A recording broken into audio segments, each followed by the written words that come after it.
আসসালামু আলাইকুম। আমাদের দেশি মুরগিটা 2 দিন ধরে ডিম ফুটানো শুরু করে দিয়েছে। আর আজকে আমরা আমাদের দেশি মুরগির বাচ্চা সহকারে বের করে দিব, কারণ 2 দিন হয়ে গেছে। 2 দিন যাবত আমরা এই মুরগিটাকে কোনো খাবার খাওয়াতেও পারিনি, কারণ মুরগিটাও বেরোচ্ছে না এবং বাচ্চাগুলো যদি না খায় অসুস্থ হয়ে যাবে। তাই আমরা আজকে মুরগিটাকে বের করে দিব এবং বাচ্চা সহকারে। এই মুরগিটাকে আমরা 6টা ডিম দিয়ে বসাইছিলাম। 6টা ডিম থেকে 4টা ডিম ফুটাইছে এবং 2টা ডিম বাকি আছে।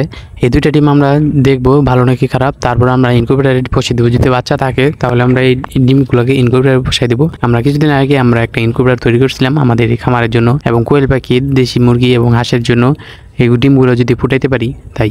আর আমাদের এই মুরগিটাই শেষ মুরগি, কারণ আমাদের যে 10-12টা মুরগি ছিল দেশি মুরগি সব মারা গেছে। আর আপনারা সবাই দোয়া করবেন আমাদের মুরগিটার জন্য, মুরগি সুস্থ থাকে। এবং আমরা এই সকাল সকালে এই মুরগি ফুটার পরই আমরা কিছু লেবু এবং চিনি পানি গুলিয়ে খাওয়াইছিলাম, আর কিছু ফিটের গুঁড়া বা চালের গুঁড়ো এবং কিছু মিক্সকার করে এই খাবারটা দিয়েছিলাম। ছোট ছোট দানাগুলো খাবার দিয়েছিলাম, বাচ্চা যদি সুন্দর হতো খেতে পারে। অবশিষ্ট যেই 2 ডিম ফুটায় নাই সেই 2 ডিম আমরা আজকে ইনকিউবেটরে দিয়ে দেখবো। ইনকিউবেটরটা তৈরি করার পরপরই আমরা আমাদের যে কোয়েল পাখিগুলো আছে এবং চীনা হাঁসের ডিমগুলো আমরা বসে দিচ্ছি ইনকিউবেটরের ভিতরে, এবং সবগুলো ডিম ফুটানোর চেষ্টা করবো ইনশাল্লাহ, এবং প্রত্যেকটা ভিডিও আপনাদের শেয়ার করবো ইনশাল্লাহ।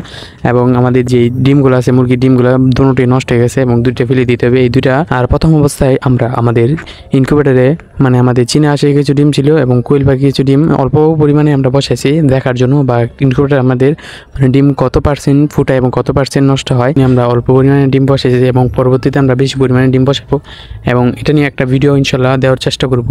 এবং আপনারা সবাই দোয়া করবেন আমাদের মুরগির জন্য। এটি আমাদের শেষ মুরগি এবং এই মুরগি থেকে আমরা আরও ডিম বাচ্চা করার চিন্তা ভাবনা আছে, এবং এই 4টা বাচ্চা আমরা সুস্থ রাখার চেষ্টা করবো ইনশাল্লাহ।